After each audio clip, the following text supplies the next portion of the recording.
Sir, I'll tell you when to start, sir. Yes.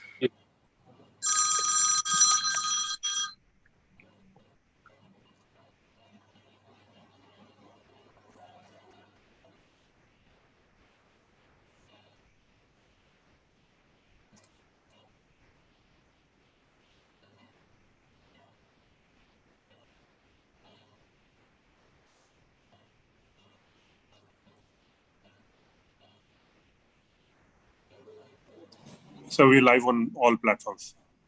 Shall I start, friends? Yes, sir. And I hope everybody is muted. And I will speak in Hindi, then English. So just be patient and then we take questions. There is the main suo motu and there is a very short additional suo motu by way of a question to the government on China. So there are two suo motus. So let me start with your permission, friends. We delayed it today, the press conference, because we thought we might have something to say about some government response. But we have seen the press conference of the government. There's nothing there particular which concerns me for today's press conference.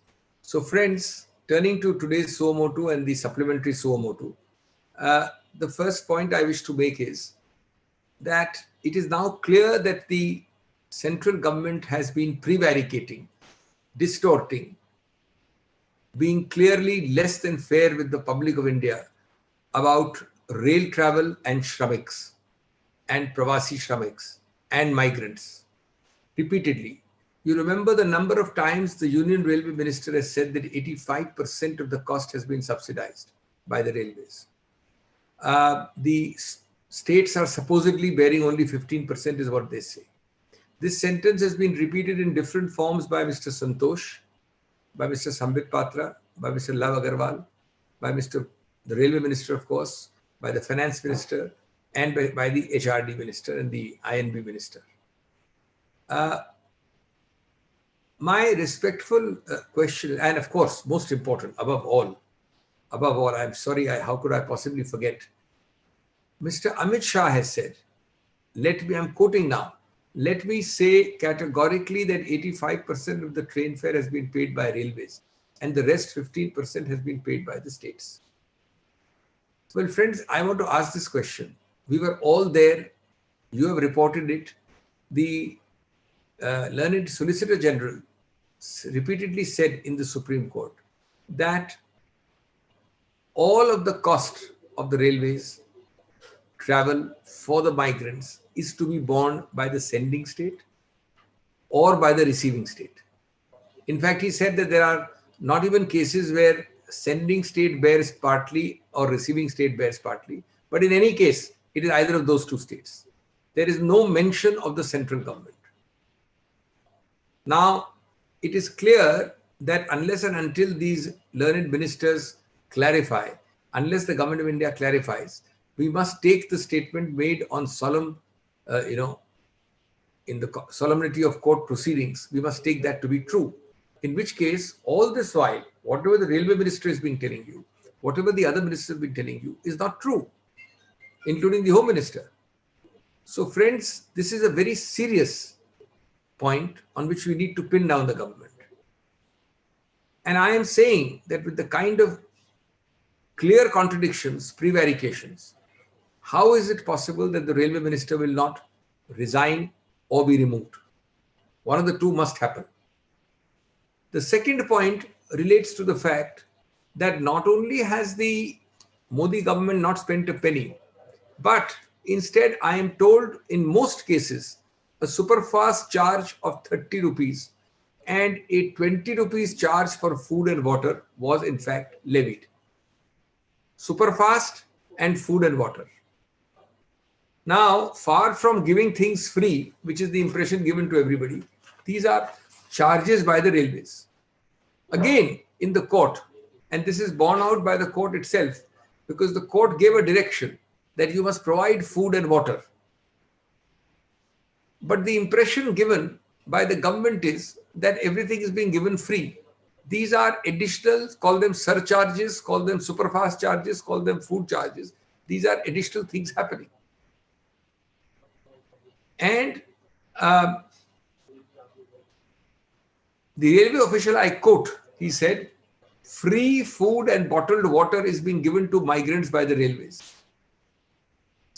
We have run 34 such trains so far, and we will continue to do so.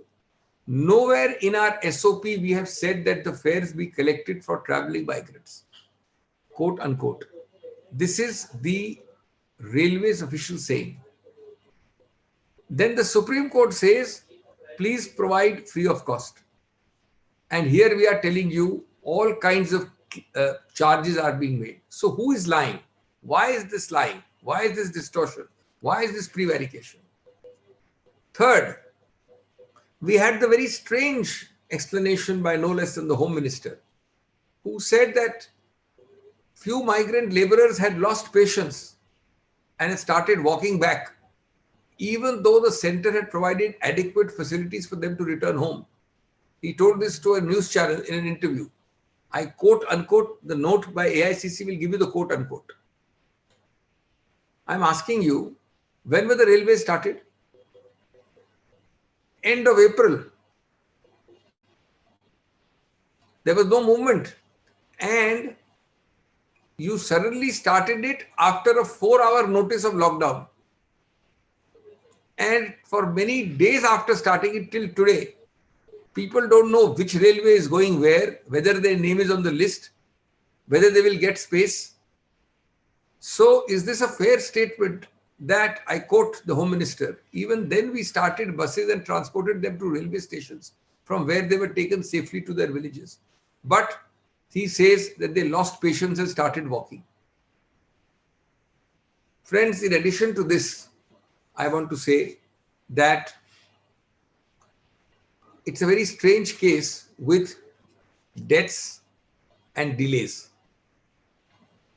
It is admitted that at least 81 deaths have happened, and there are allegations that more deaths have happened, but they are not being recorded as COVID deaths. For example, a PIB fact-check declared that the family of the woman found dead on the platform was because of COVID, and that the family had claimed a long-term illness was untrue.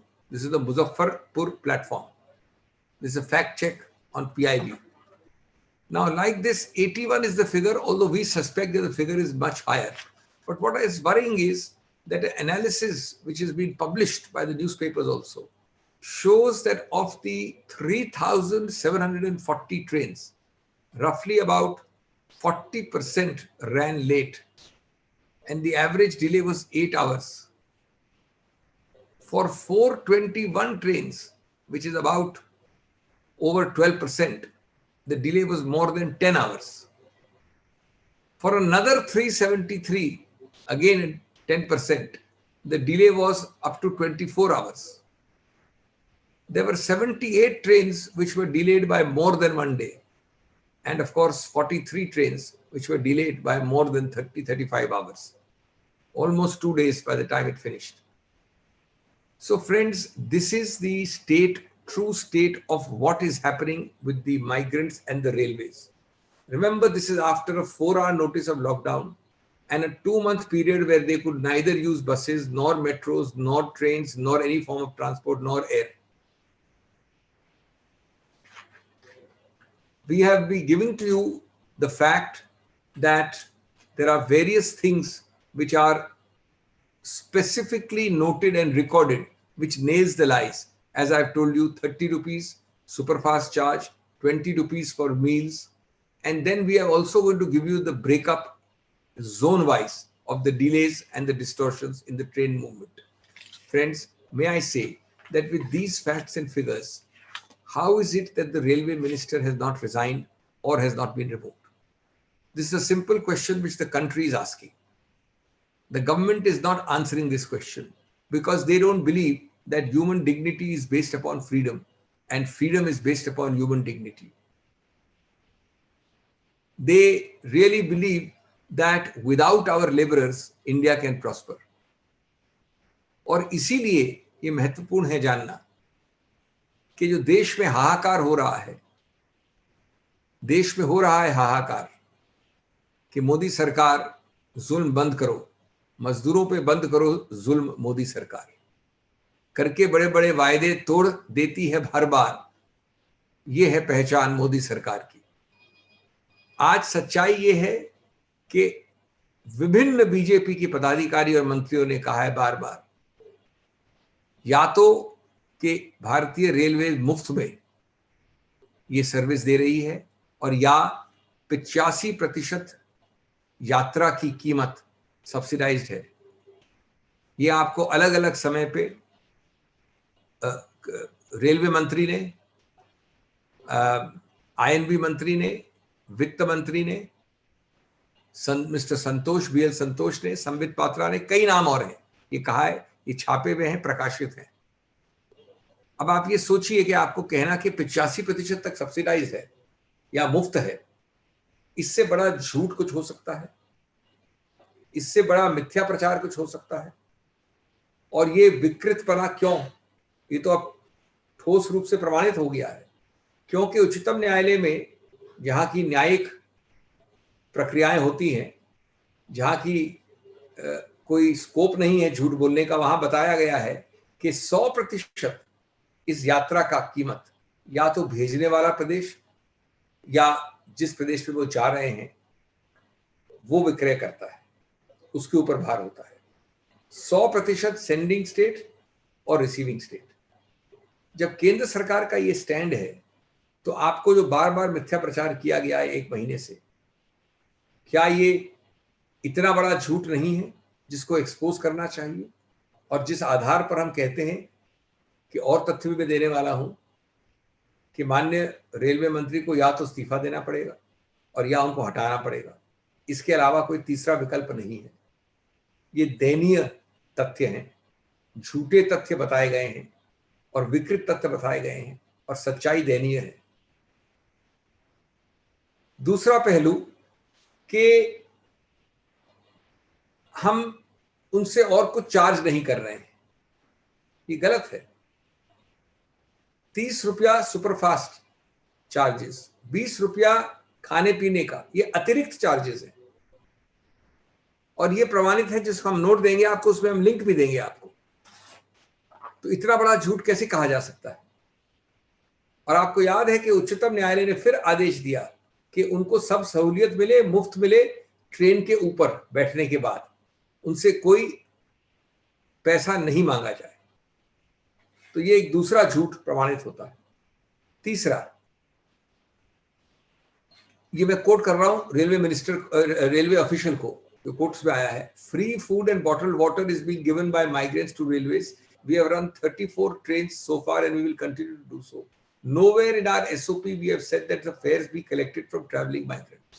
इन व्यक्ति ने, महानुभाव ने, fears के बारे में भी कह दिया और खाने पीने के सामान के बारे में भी और सुपरफास्ट चार्ज के बारे में भी। ये फिर प्रमाणित होता है झूठा।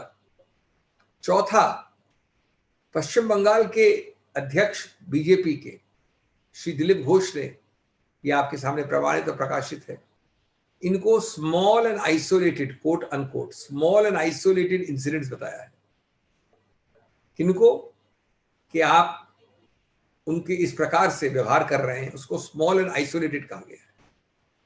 माननीय अमित शाह जी ने, पांचवा तथ्य, खुद ने कहा है कि ये 85% सब्सिडाइज्ड है और 15% नहीं है। ये उन्होंने खुद ने कोट अनकोट में कहा है, और मेरे पास इसका भी कोटेशन है, आपको हम दस्तावेज में दे रहे हैं। ये पूरा मिथ्या प्रचार आपके सामने एक्सपोज करने का प्रयत्न कर रहे हैं।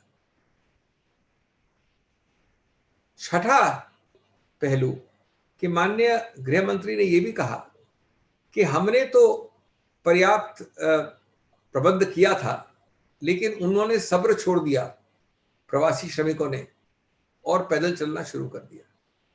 अब ये कितना क्रूर जोक है, ये कितना क्रूर मजाक है, ये कितनी गलत बात है। आपने 4 घंटों का नोटिस दिया, उसके बाद 2 महीने तक किसी प्रकार का वाहन नहीं दिया, न हवाई जहाज से लेके ट्रेन, न बस से लेके कुछ और। फिर आपने अप्रैल के अंत में जब ये शुरू किया है, उसके बाद कई हफ्तों तक सूचियां नहीं थी, आंकड़े नहीं थे, लोग पहुंच के दिनों बैठ जाते थे प्लेटफॉर्म पे, किस ट्रेन में कब जाएंगे उनको मालूम नहीं, और आप कहते हैं कि आपने बिना सब्र के पैदल चलना शुरू कर दिया, हमने आपको सब प्रबंध किया था। ये तो अभी जाके 1 महीने बाद आंशिक रूप से सुव्यवस्थित हुआ है, आंशिक रूप से वो भी अब। और आप कह रहे हैं तो इतने लंबे समय के लिए वो बेचारा घबरा कर, प्रवासी श्रमिक, कि भाई मेरा अगर अवसर निकल गया और मैं नहीं निकला यहां से तो मैं बाद में जा भी नहीं पाऊंगा, तो वो रोड पे निकल गया। उसके ऊपर ऐसा क्रूर मजाक किया है माननीय गृह मंत्री ने।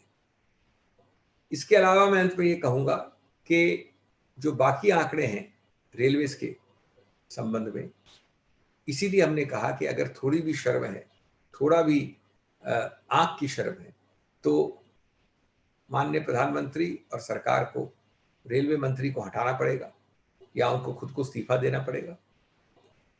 81 मृत्यु हुई हैं और सब ये मानते हैं कि कई मृत्युएं और कारणों से बताई जाती हैं, लेकिन वो इस यात्रा से संबंध से हुई है। मुजफ्फरपुर प्लेटफॉर्म के विषय में ये एक मिथ्या प्रचार प्रमाणित हो गया है।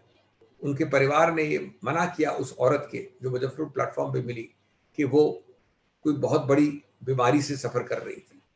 उन्होंने कहा कि ये जाहिर है कि ये यात्रा के कारण और यात्रा में जो दुर्व्यवस्था है उसके कारण उनकी मृत्यु हुई।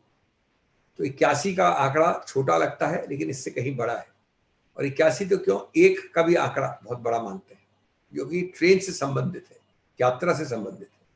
इसके अलावा बड़ी विचित्र आंकड़े हैं कि, और ये प्रकाशित हैं, एनालिसिस हुआ इनका, 3740 लगभग श्रमिक ट्रेन, 1 या 2 दिन पहले तक का आंकड़ा है ये, नहीं 1-2 दिन, कुछ शायद 1-1.5 दिन पहले का आंकड़ा है, 40% लेट पहुंची।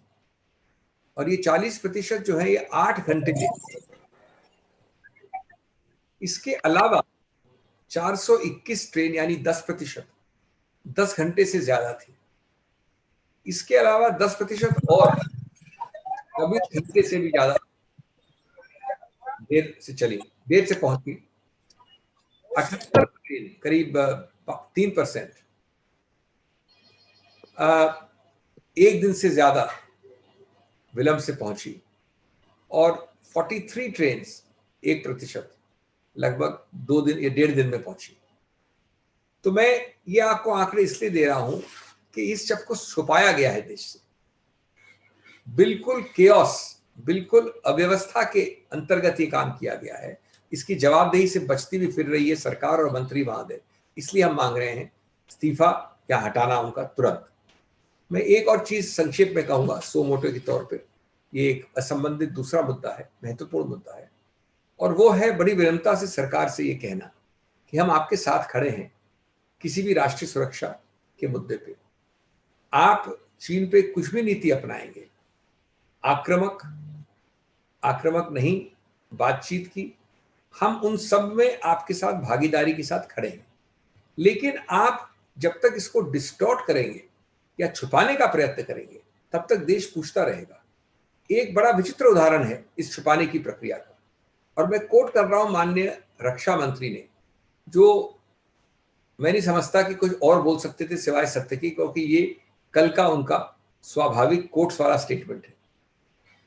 पूर्वी लद्दाख में चीनी सैनिक अच्छी खासी संख्या में कोट कर रहा हूं, आ गए हैं और भारत ने भी स्थिति से निपटने के लिए सभी आवश्यक कदम उठाए। अच्छा, इस वाक्य को एक और वाक्य से जोड़िए जो 2-3 वाक्य बाद आता है। उन्होंने कहा कि चीनी वहां तक आ गए हैं जिसको वे अपना क्षेत्र होने का दावा करते हैं, जबकि भारत का मानना है कि ये उसका क्षेत्र है, और अच्छी खासी संख्या में चीन के लोग आ गए। अब इन दोनों को जोड़िए तो जाहिर है कि जिसको हम अपना क्षेत्र समझते हैं, उस क्षेत्र में चीनी अच्छी खासी संख्या में आ गए। ये आम भाषा है, ये कोट्स में है, ये कल का वक्तव्य है, आप भी पढ़ लीजिए, मैंने पढ़ दिया आपको, इसमें कोई रॉकेट साइंस नहीं है। अब इसको आज स्पिन देने के लिए, इसको छुपाने के लिए, इसको देश को बरगलाने के लिए, इसको विकृत करने के लिए एक अजीबोगरीब स्पष्टीकरण आता है पीआईबी से, और वो स्पष्टीकरण है, the minister was referring to differing perception of LAC and presence of Chinese troops. It is being misinterpreted as if Chinese troops entered Indian side of LAC.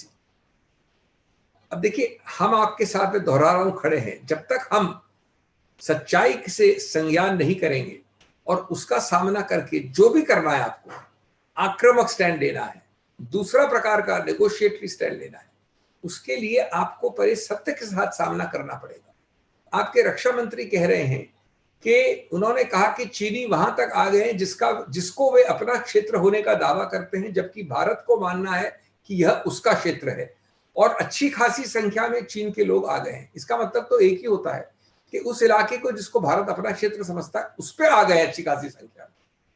तो इस प्रकार से आप देश से मजाक कर रहे हैं राष्ट्रीय सुरक्षा के मुद्दे पे। आप राष्ट्रवाद की बात करते हैं, हमारे पे आरोप लगाते हैं, लेकिन आपके स्पष्टीकरण से मालूम पड़ता है कि आप या तो विकृत कर रहे हैं या छुपा रहे हैं। आप सत्य बोल के उसका सामना करके पूरा देश, हर कांग्रेस पार्टी आपको ये दावा करती है आपके साथ खड़ी होगी हर प्रकार से, लेकिन इस प्रकार से किसी को बरगलाइए नहीं, बहलाइए नहीं। I wanted to make a very short comment on a second suo motu, which is this, that the Congress party is very clear that on matters of national security and national interest, we stand on that issue. It's not a question of standing with the government or with anybody else. We stand with the nation on that issue. And we will support any proper policy of the government to be very aggressive and attacking China, to be neutral, to be diplomatic, to be negotiatory. That is the government's call. Please take us into confidence, you'll be benefited.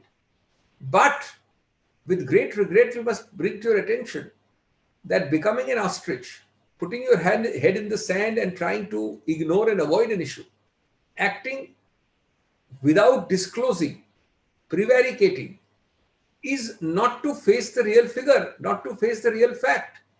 If you don't face the real fact, how will you get the nation's support to counter that fact and take action? One such example is given by the Honorable Defense Minister, no less. And I'm now quoting him just yesterday, and there is no reason to doubt him because he was speaking yesterday on this subject in quotes.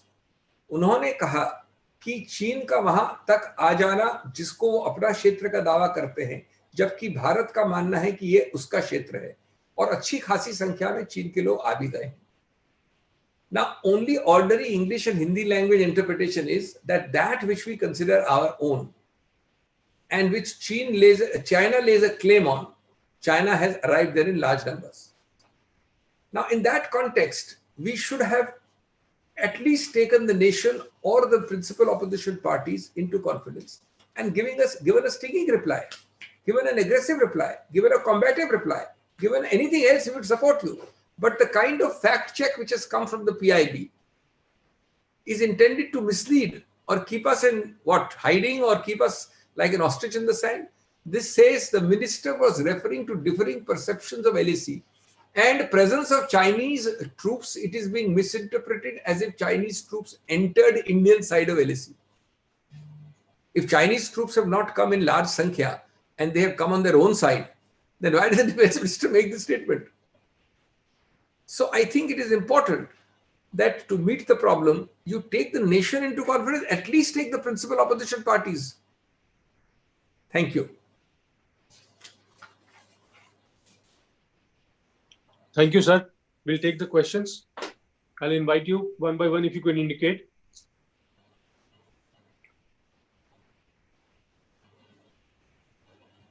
आप अपने सवाल भेज सकते हैं एक करके.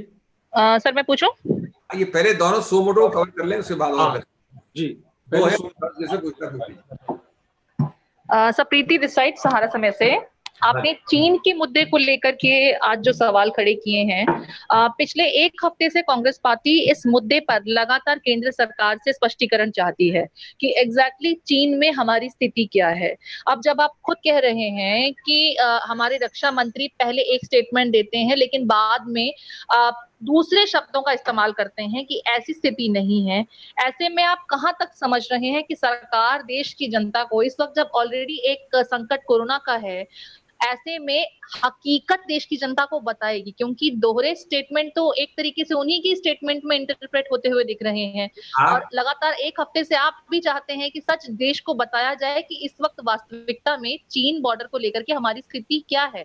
ऐसा नहीं लग रहा कि नेपाल एक तरफ और अब चाइना, ये दो ऐसे संवेदनशील मसले हैं जिसको लेकर के जल्द से जल्द देश की जनता को सब कुछ बताना चाहिए, कॉन्फिडेंस में लेना चाहिए? अभी मैं एक मिनट नेपाल की बात नहीं करता हूँ, अलग अलग मुद्दों को मिक्स करने का कोई आवश्यकता नहीं है, लेकिन आप अधिकतर रूप से बजा फरमा रही हैं चीन के विषय में. क्यों? क्योंकि पहली बात तो हमने कुछ नहीं कहा है, हमने आपको रक्षा मंत्री का वक्तव्य पढ़ा है, और रक्षा मंत्री जैसे व्यक्ति के वक्तव्य के ऊपर ऐसा अजीबोगरीब स्पष्टीकरण आना, ये दो चीजें कही हैं। इन दो चीजों में सीधा विरोधाभास है। अनलेस आप ये मानते हैं कि रक्षा मंत्री झूठ बोल रहे हैं चीन के मामले में, तब विरोधाभास नहीं है। तो ये मानना कि रक्षा मंत्री कह रहे हैं कि जिसको आप अपना इलाका समझते हैं, यानी भारत समझता है अपना इलाका, वहां बड़ी संख्या में आ गए हैं, उसको इस प्रकार से क्या मतलब, ये कोई घास वाली चीज थोड़ी है कि आप किसी बच्चों के खेल के बारे में बात कर रहे हैं, आप राष्ट्रीय सुरक्षा की बात कर रहे हैं। तो मैं इस बात तक सहमत हूं आपसे कि मुझे इस प्रकार की अप्रोच से कि आप हर बात मामले में एक विदेशी राष्ट्रीय सुरक्षा के मामले में भी अगर आप विपक्ष को किसी प्रकार का संकीर्ण दायरे से देखते हैं, उसको अपना प्रतिद्वंदी मानते हैं, तो फिर राष्ट्रहित की बात कहां हुई? और अपेक्षा करना ऐसी सरकार से कि वो लेगी कॉन्फिडेंस में, मुझे बहुत निराशा है, बहुत कम आशा है इस विषय में। और इससे नुकसान होता है देश का, क्योंकि हम भी जो देते हैं आपको इनपुट्स और सुझाव, वो देश हित और राष्ट्रीय सुरक्षा के हित में होंगे। धन्यवाद सर। राकेश कपूर जी पूछना चाहते हैं अगला सवाल। राकेश जी।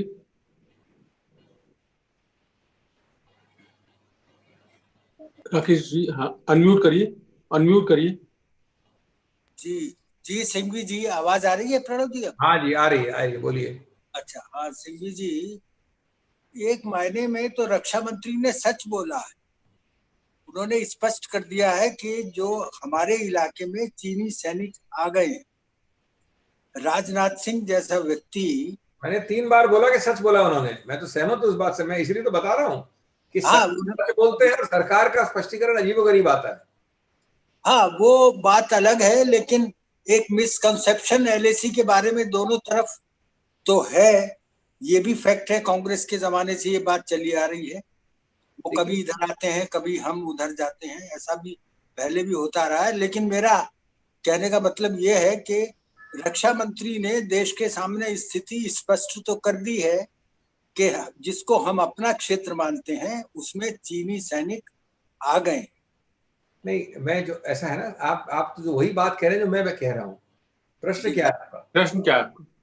मेरा प्रश्न ये है कि इस मामले पर सिर्फ आपका भी सवाल ये है कि सरकार जो है वो सभी दलों से, खासतौर से विपक्षी दलों से, इस पर राष्ट्रीय सहमति बनाए, क्योंकि ये राष्ट्रीय सुरक्षा का मुद्दा है, इस पर उधर उधर ना जाए। आप भी यही सवाल खड़ा कर रहे हैं ना? तो मेरा सवाल ये है इस सवाल के सवाल पे कि रक्षा मंत्री ने स्थिति स्पष्ट कर दी है। अब ये आप मेरी बात सुनिए, मेरी बात सुन लीजिए। जी, ऐसा है, मेरा जो सवाल है, पहली बात तो आप जो हमको विश्वास में नहीं ले रहे, वो एक अलग बात है। दूसरा है कि आप देश को कंफ्यूज, बरगला क्यों रहे हैं, इसको आप भूल गए। मैं ये क्यों कह रहा हूं? मैं ये कह रहा हूं कि आप देश को कंफ्यूज कर रहे हैं, बरगला रहे हैं, विकृत कर रहे हैं तथ्यों को, इस आधार पे कि एक तरफ तो रक्षा मंत्री सही कहते हैं, लेकिन रक्षा मंत्री के आज कहने के बाद अगर कल सरकार का पीआईबी सरकार का डिवीजन है, उसी रक्षा मंत्री के सरकार का डिवीजन अगर ये स्पष्टीकरण देता है, तो हम किसको माने? उस स्पष्टीकरण में भी तो साफ है कि वो हमारा इलाका है जहां वो आए हैं। उसकी बात थोड़ी हो रही है। हालांकि नहीं, आप गलत समझ गए पूरी तरह। वो कह रहे हैं कि उस स्पष्टीकरण में ये कह रहे हैं कि राजनाथ सिंह जी का मतलब ये नहीं था कि एक व्यक्ति भी हमारी साइड आया है। इस बात को तो नहीं देख रहे हैं आप, वो ट्विटर देखिए जिसका हमारे कोट किया है। तब ये बड़ा सवाल है, तब ये सवाल तो मैंने बोला है ना, दोनों में क्या है विरोधाभास?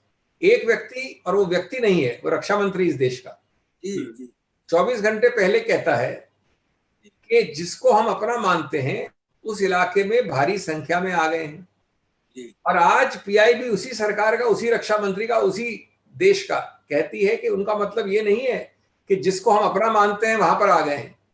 तो अरे भाई, अगर वो हमारे मानने वाले पे नहीं आए हैं तो क्या राजनाथ सिंह जी को आपत्ति क्यों अपने इलाके में आए हैं? जी, आपकी बात सही है। धन्यवाद। अगला सवाल प्लीज अपन पूछिए। बोलना on News 24 से, सर रमन जी। मैं पूछ सकती हूँ? एक मिनट रुक जाए, रमन जी पूछ रहे हैं पहले।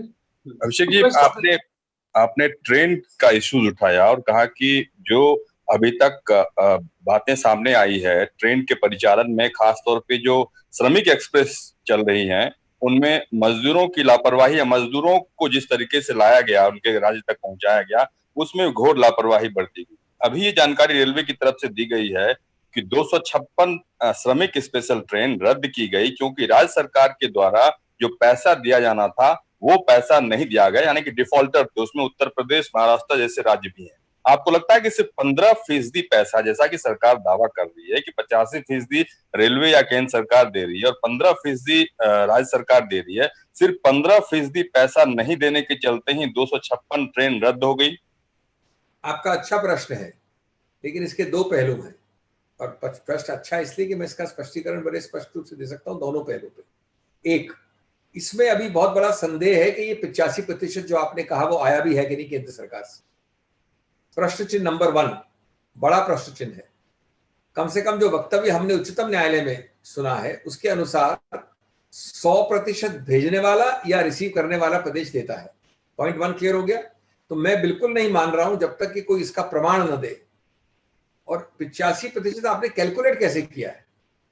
आप कह दें 85 थोड़ी 85 होता है। समझ लीजिए कि आप आमतौर पे 10 रुपए चार्ज करते हैं और आप 8 रुपए चार्ज कर रहे हैं, तो 85% नहीं हुआ। इसका कोई हमारे पास तथ्य नहीं है। अगर प्रमाणित करेगी सरकार तो मैं बहुत शाबाशी दूंगा, मैं ताली बजाऊंगा। नंबर 2 प्रश्न आपका कि जो मान ले, अगर आप, और ये बिल्कुल नहीं मान रहा हूं, ध्यान रहे, मैं मान ले कह रहा हूं, बिल्कुल नहीं मान रहा हूं। मान ले कि 15% प्रदेश को देना था, तो क्या आप समझते हैं कि 15% प्रदेश को नहीं देने के लिए 256 ट्रेन, जिसमें मैं समझता हूं हजारों श्रमिक प्रवासी जा सकते थे, उनके लिए कैंसिल करना चाहिए?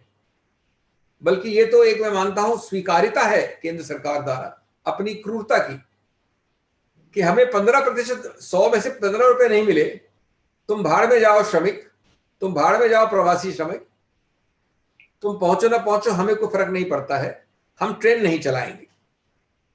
256 ट्रेन में कितने हजार जा सकते हैं मेरे पास आंकड़ा नहीं, लेकिन हजारों जा सकते हैं।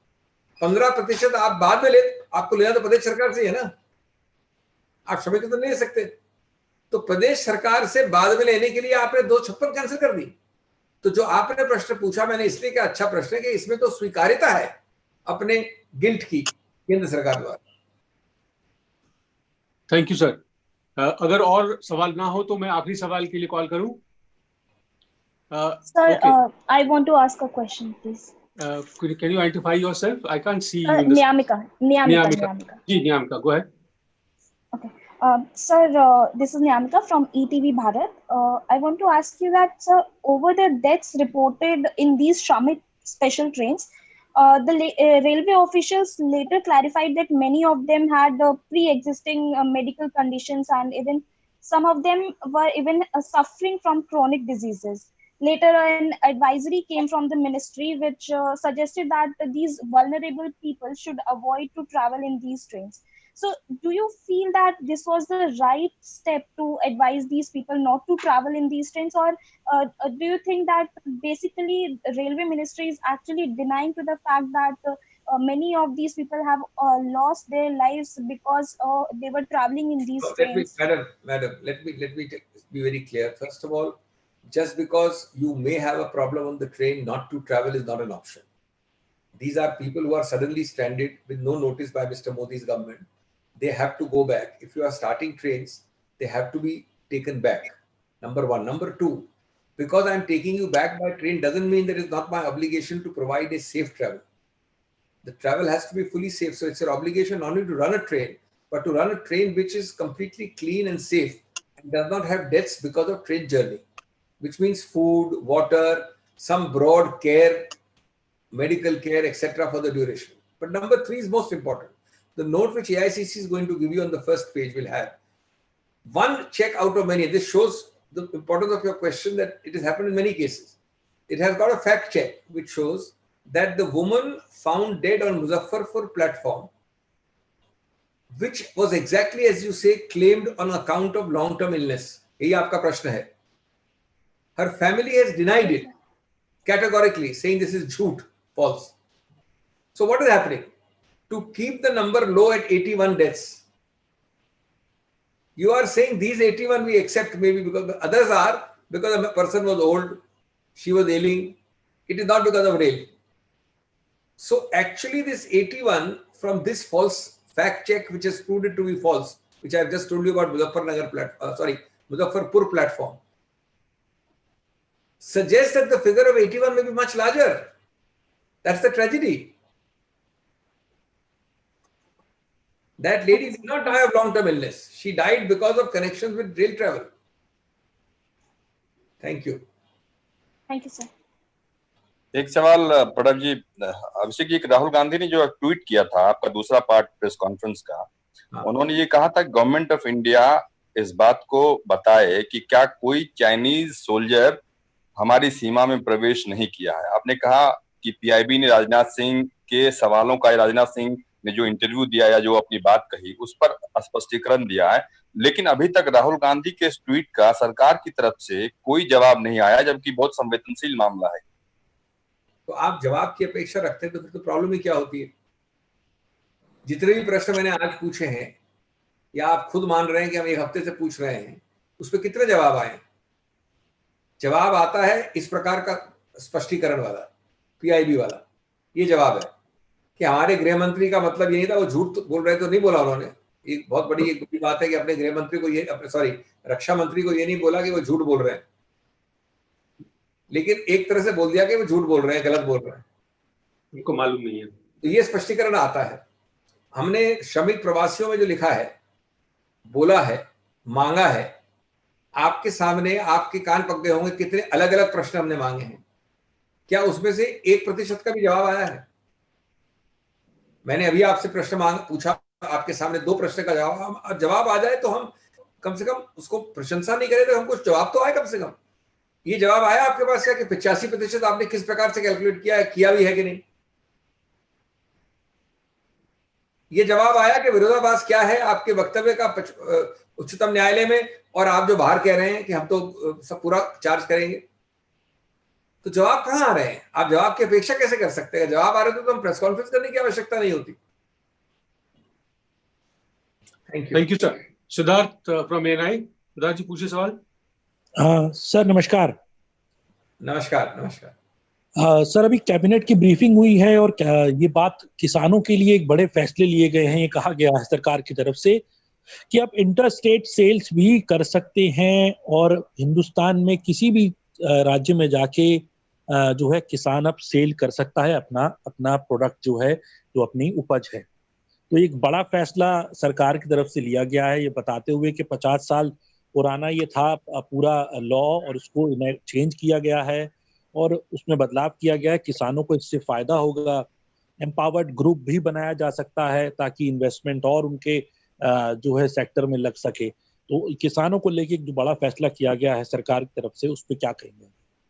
मैं 3-4 बातें बहुत संक्षेप में कहूंगा. नंबर 1, ये प्रेस ब्रीफिंग अभी आधे घंटे पहले वाले घोषणा के विषय में नहीं है. हमारे लिए गैर जिम्मेवाराना होगा जब तक हम उसको पूरी तरह से एनालाइज नहीं करें, और आपके सामने जब हम पेश कुछ करते हैं तो उसको एनालाइज करके करते हैं, जैसा कि आपको आज का वक्तव्य दिखाएगा. प्रवासी श्रमिकों के बारे में हमने आंकड़े दिए. नंबर 2, लेकिन उसके बावजूद यद्यपि इसकी कल परसों जरूर ब्रीफिंग होगी आपके समक्ष. मैं 3 बात कहना चाहूंगा, 2 बातें या 3 बातें. एक याद रहे कि जितने आपको बार बार इंस्टॉलमेंटलाइज्ड तरीके से, दिन प्रतिदिन वाले तरीके से घोषणाएं आ रही हैं, ये सब वो मजाकिया 20 लाख करोड़ वाले आंकड़े के अंदर हैं, अंतर्निहित है. तो 20 लाख को हमने प्रमाणित किया कि वो 1 लाख से कम, 2 लाख से कम है, यानी 0.91% या 1% है. ये सब उस 20 लाख के अंदर है. नंबर 3, क्या आपको कॉमन सेंस में मजाकिया नहीं लगता कि आपको कोविड के लिए रुकना पड़ता है 50 साल पुराने कानून को बदलने के लिए? ये तो जो काम कर रहे हैं, जो ऑर्डनरी काम है, कानून बदलने के काम है, कोई 5 साल का लंबा दूरगामी प्रोग्राम है, कोई 3 वर्ष की नीति है, उसको घोषणा करके कोविड पे लाद रहे हैं। ये अच्छा भी हो सकता है, मध्यम अच्छा भी हो सकता है, बुरा भी हो सकता है, इसका तो हम अवलोकन कल परसों करेंगे। लेकिन इसको ऐसे प्रोजेक्ट करना कि हमने कोविड से संबंधित कुछ चीज कर दी है अचानक, मैं समझता हूं ये कानूनी सुझाव और सुधार चलता रहता है। जो तुरंत एक रिलीफ चाहिए वो कानून बदलने से, कानून बदलना बुरा ये नहीं कह रहा हूं मैं, लेकिन उसको उससे जोड़ना और वो तुरंतता जो है रिलीफ की, उससे मिक्स करना या इंप्रेशन देना गलत होगा।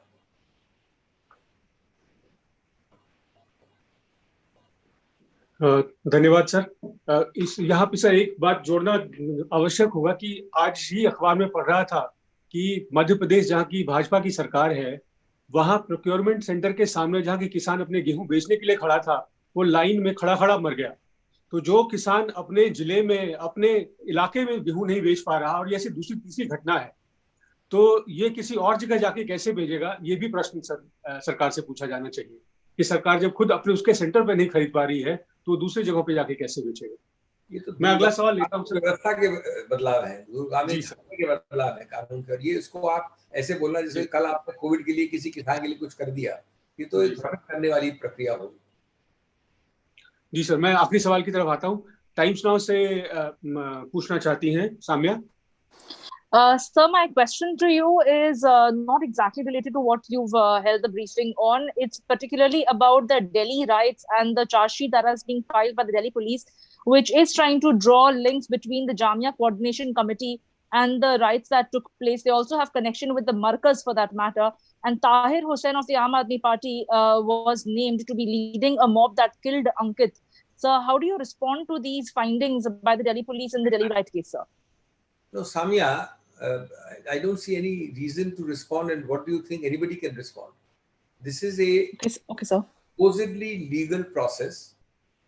I use the word supposedly in the sense that we hope and trust that the legal process is independent and fair. And if there is a legal process which is independent and fair, it must take action to punish, to exculpate, to inculpate whoever is guilty. So long as that process is fair and is not vendetta prone, we would welcome it. We have nothing to say on this, but we'll be watching very carefully that everybody, I'm not talking of Mr. Tahir Hussain or anybody, I'm only saying that everybody should be treated fairly and with due process, and we would welcome actual convictions, actual punishments for proved guilt. एक सवाल sir और आया है। Thank you, sir. ABP से Jainendra. Thank you sir. Sir, cabinet ने एक फैसला और लिया है, कोलकाता पोर्ट ट्रस्ट का नाम श्यामा प्रसाद मुखर्जी के नाम पर रखा गया है। इस पर अगर आप कोई प्रतिक्रिया देना चाहें सर। Thank you. मैं नहीं समझता कि आवश्यक है मुझे इसके ऊपर कोई प्रतिक्रिया करना, लेकिन अगर इसमें एक कोई अखिल भारतीय प्लान है और अखिल भारतीय कोई उद्देश्य है, तो मैं नहीं समझता कि उसको इस जल्दबाजी में करना चाहिए। जो एक डिवाइड करने के या जो झगड़े करने वाले इश्यूज हैं, विवाद वाले इशू हैं, आपसी एक तनाव पैदा करने वाले इशू हैं, उनको कोविड के दौरान कम से कम नहीं लाना चाहिए उजागर करके आगे। बट इस वक्त इससे ज्यादा कहने की आवश्यकता नहीं है। इस वक्त कुछ और काम करते कोविड से संबंधित। पश्चिम बंगाल एक तरफ से तो साइक्लोन से गिरा हुआ है, एक तरफ से कोविड से गिरा हुआ है। अगर सबसे अच्छा पश्चिम बंगाल की सहायता उन आंकड़ों में नहीं जो मांगी गई है, साइक्लोन से ही अकेला कम से कम हजारों करोड़ का हुआ, 1000 करोड़ दिया माननीय प्रधानमंत्री ने। अगर टोटल सहायता वो दे सकते हैं 1000 करोड़ प्लस एक नाम चेंज, तो मैं समझता हूँ दयनीय दिखती है। 1000 करोड़ प्लस कुछ और होता, उन्होंने 1000 करोड़ प्लस एक नाम चेंज, दो चीजें दी हैं। Thank you sir. Okay, thank you.